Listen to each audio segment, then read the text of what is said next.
You're joined by the winning coach of the Magnolia Chicken Templados Hot Shots, Coach L.A. Tenorio. Congratulations, Coach. Thank you.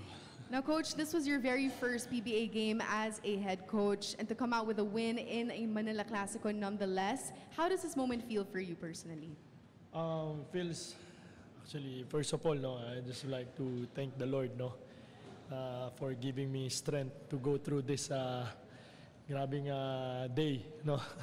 It was really hard. First of all, syempre emotionally, it's, you know, I have to battle and I have to really challenge my mind. You know, it's not about me and Coach Tim. It's about the players of Magnolia and the players against Ginebra.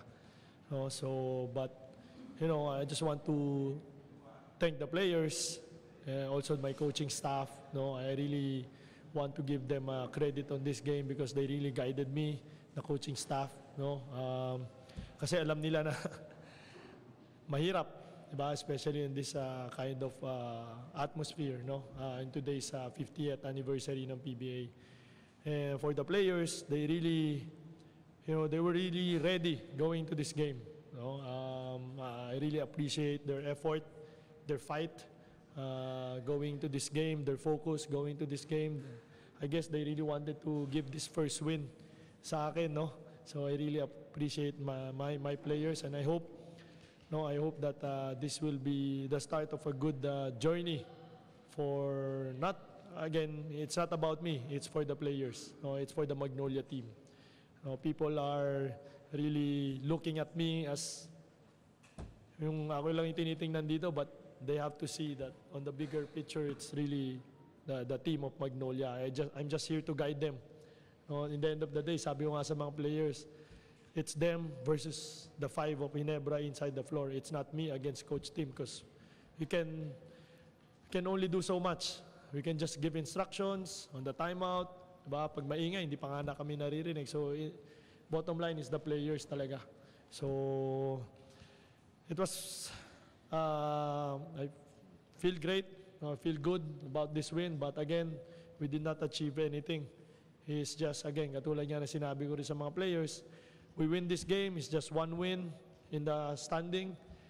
And if we lose, it's one loss standings. So, it's really, you know, it's just a normal game, no, for us that we have to get better and stay disciplined because we're looking at, you know, we're looking at the bigger picture here. No? So, but, you know, of course, tanggapin ko ito panalo na to, why not? Right? So, yun.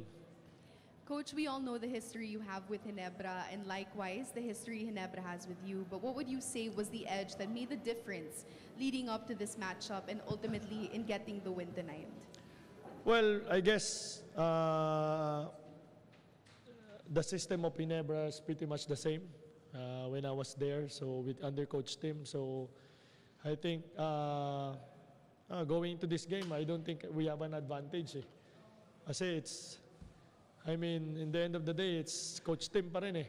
Diba? He will find ways, no, to get this win and to get this first victory with the Ginebra team. But I guess nagplano lang ako na sa tingin ko na may chance kami to get this win. We had a game plan. No? Ang hirap naman kasi isa-isahin ng mga ginagawa ng Ginebra kasi madami. Kulang ang oras eh. But yung mga important keys lang, yun lang talaga ang diniscuss ko sa team. And I guess my advantage is I know the basic of what they're running. No? So, yun, nagawa lang ako ng plano to counter that. No? Because Ginebra is really good at executing their offense. Kilala Ginebra sa ganyan, especially team ni Coach Tim.